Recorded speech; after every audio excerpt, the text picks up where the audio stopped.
Hey everyone, today's video is about when you overhear them talking about how you were just a bet to them. Please don't forget to subscribe, like, and share. And let's get going. The warmth of the common room made you feel at ease as you walked toward the kitchen, stretching after a long study session. The dorms were quiet, with most of the students either out training or hanging out elsewhere. You had planned to grab a snack and return to your room, maybe even sneak in a nap before dinner. That was until you heard voices coming from the other side of the kitchen wall. Man, I still can't believe how easy it was.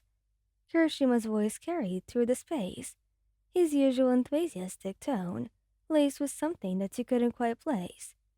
Yeah, no shit. Bakugo responded with a low chuckle. Like I told you, dumbass. It was only a bet. I didn't actually think they'd fall for it, but damn, they really did. Your breath hitched. A bet?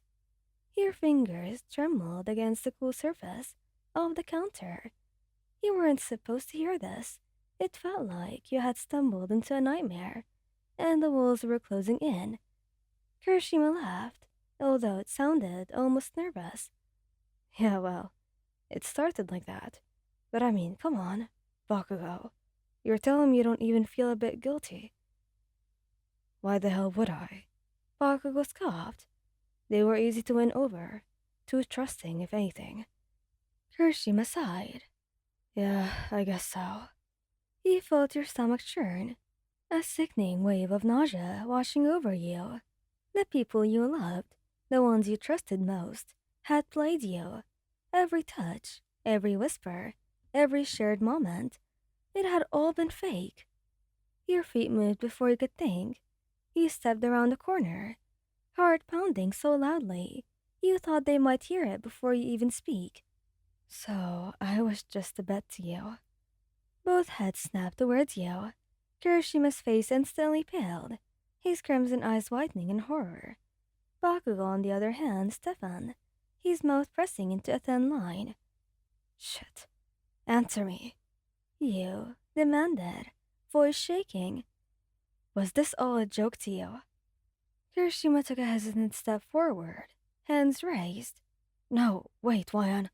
You're taking it out of context. Don't. You interrupted, swallowing the lump in your throat. Just tell me the truth. Was I a bet? Silence, and then... Yes. Bakugo's voice was gruff, emotionless. Your chest constricted, a sharp pain piercing through your ribs like a blade.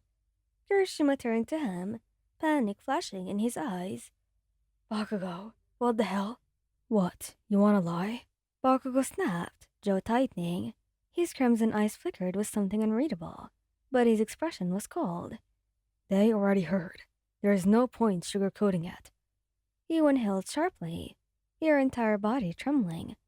The person you trusted most, the one who kissed you so fiercely. It made your heart race. Who held you close when nightmares came.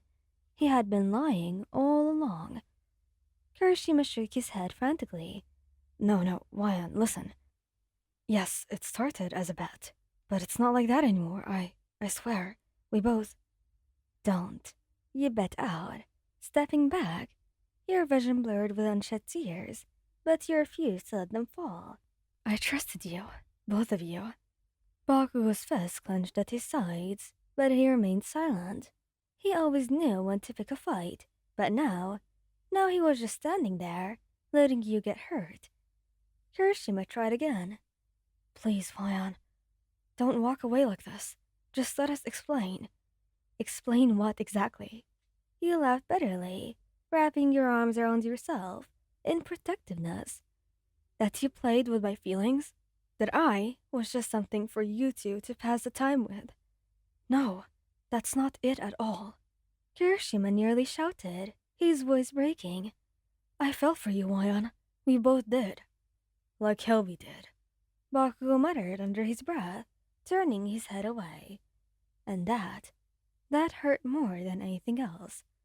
Kirishima snapped. Dude, what the hell is wrong with you? We both know that you love them. Bakugo tensed, but didn't say anything. He looked between the two of them, heart shattering piece by piece. Forget it, you whispered. I was stupid for believing you guys ever cared about me. You turned on your heel and walked away, ignoring Kirishima calling your name, ignoring the burning in your chest, ignoring the sound of Bakugo cursing under his breath. You didn't stop until you were in your room, door locked behind you, muffling the sounds of your own sobs. Later that night, a knock came on your door, then another, and another. You ignored it at first, curling deeper into your blanket. Moyan, please. Kirishima's voice was soft, pained. Just let us talk. You didn't respond. Silence followed, then a deep, frustrated sigh. I messed up. Bakugo admitted, gruffly. I said shit I didn't mean. He sat up slowly, staring at the door. You could hear Kirishima shifting his weight from foot to another. It started as a dumb challenge. He continued, and I went along with it like an idiot. Bakugo clicked his tongue. I didn't think it would turn into this, and I just went along with it. I didn't think it would actually... Look, Wyon, I do care about you. Kirishima chimed in. We both do, and we're sorry, Wyon. So damn sorry. Your heart twisted painfully. Could you believe them? After everything that happened, and after everything you've heard. You hesitated before unlocking the door. It creaked open, revealing two exhausted, regretful faces. You stared at them for a long moment before whispering, Prove it. And for once, they had nothing to say, because they knew words wouldn't be enough. They had to show you. The tension in the air was suffocating as you stood in the doorway, staring at them. Bakugo was the first to break the silence. We'll prove it for you. His voice was steady, determined, no hesitation. I don't give a damn how long it takes, but I'm not letting you think you meant nothing to us. Especially after how I acted as well. Kirishima nodded fervently. Yes, you don't have to forgive us now, but we're not going to give up on you. You're not just some Betwayan. You never were. You studied their faces. Kirishima's eyes were pleading, desperate, while Baku's scowl was softer, more vulnerable than you've ever seen. I don't know if I can trust you again. Bakugo's fist clenched. Then we'll earn it back. We'll earn back your trust, Wyon. Kirishima offered a small, hopeful smile. One step at a time, okay? Yeah? You didn't nod. You didn't smile. But you also didn't close the door in their faces. And for now, that was more than enough. Thank you guys for listening. Hope you like this video. Please don't forget to subscribe, like, and share, and goodbye.